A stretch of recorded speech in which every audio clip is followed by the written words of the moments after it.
Baking soda দিই, তাহলে এখানে দেখা যাবে কিছু বুদবুদ তৈরি হচ্ছে। এই বুদবুদের মাধ্যমে কার্বন ডাই অক্সাইড গ্যাস উৎপন্ন হবে। আসসালামু আলাইকুম। তোমাদেরকে আজকে আমি দেখাবো আগুন এবং আরো এই সংশ্লিষ্ট কয়েকটা বিষয় সম্পর্কে। তোমরা কি জানো যে আগুন ধরার জন্য কি লাগে আর আগুন নেভানোর জন্য কি লাগে? আগুনকে ধরার জন্য বা আগুনকে জ্বালিয়ে রাখার জন্য প্রয়োজন হয় অক্সিজেন গ্যাস, আর আগুনকে নেভানোর জন্য প্রয়োজন হয় কার্বন ডাই অক্সাইড। আমার হাতে এখানে রয়েছে বেকিং সোডা, যার সংকেত হচ্ছে NaHCO3 অর্থাৎ সোডিয়াম বাইকার্বনেট। এখানে তোমরা দেখতে পাচ্ছ কার্বনেট যৌগমূলক আছে। কার্বনেট যৌগমূলক, এই কার্বনেট যৌগমূলক বিশিষ্ট ক্ষারকে যদি যে কোনো ধরনের অ্যাসিডের সাথে মিক্স করা যায়, কার্বনেট যৌগমূলক আছে এরকম যে এটা একটা ক্ষার, এই ক্ষারকে যদি যে কোনো অ্যাসিডের সাথে মিক্স করা যায়, আমরা এমনিতেই জানি যে ক্ষার এবং অ্যাসিডকে একসাথে মিশালে সেখান থেকে লবণ তৈরি হয়। আর যদি কার্বনেট সমৃদ্ধ ক্ষারের সাথে অ্যাসিড মিশানো হয়, তাহলে লবণের সাথে সাথে কার্বন ডাই অক্সাইড গ্যাসও উৎপন্ন হয়। আর কার্বন ডাই অক্সাইড গ্যাস উৎপন্ন হলে সেখানে আগুন জ্বলতে পারে না।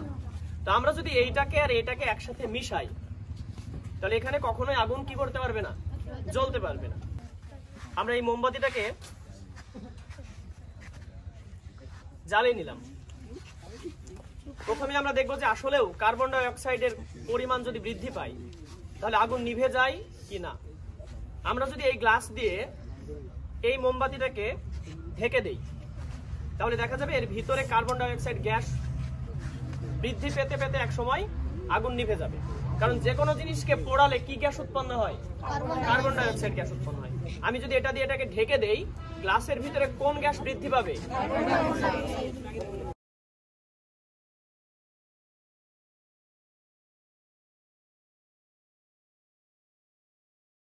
আমরা দেখতে পাচ্ছি যে আগুন কিন্তু আস্তে আস্তে মৃদু হতে হতে নিভে গেল। এর মানে হচ্ছে কার্বন ডাই অক্সাইড গ্যাস আগুনকে নিভে দিতে সাহায্য করে। আমরা বিভিন্ন জায়গায় যে লাল রঙের ফায়ার এক্সটিংগুইশ যে যন্ত্র দেখি, অগ্নি নির্বাপক যন্ত্র, ওই যন্ত্রের ভিতরেও কিন্তু কার্বন ডাই অক্সাইড গ্যাস থাকে। এখন আমরা সরাসরি পরীক্ষায় ফেরত আসি। আমরা এখানে কিছু ভিনেগার ঢেলে নিচ্ছি এবং এটাতে কিছু ভিনেগার ঢেলে নিচ্ছি। এখন আমি যদি এইটাকে এর উপরে ধরি আর যদি নিভে যায়, আচ্ছা এটা কি নিভে যাচ্ছে? কেন নিভছে না? কারণ এখানে কার্বন ডাই অক্সাইড গ্যাস উৎপন্ন হচ্ছে না, এবং এখানেও নিভছে না কারণ কার্বন ডাই অক্সাইড গ্যাস উৎপন্ন হচ্ছে না। কিন্তু আমি যদি এর ভিতরে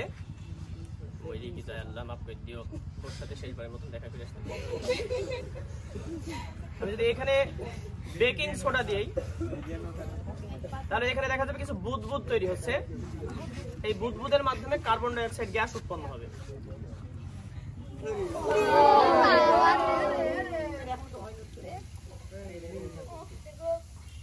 নিভে গেল। কিন্তু আমরা যদি এইটার দিকে দেখি, এখানে কিন্তু নিভছে না। আমরা যদি এখানে আরো একবার দেখি, নিভে গেছে। আরো যদি দেখি, নিভে গেছে।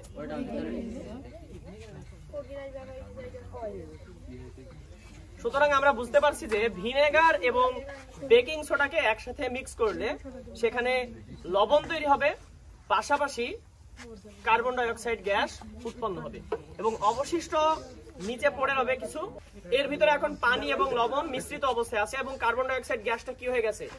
উপর দিয়ে উড়ে গেছে।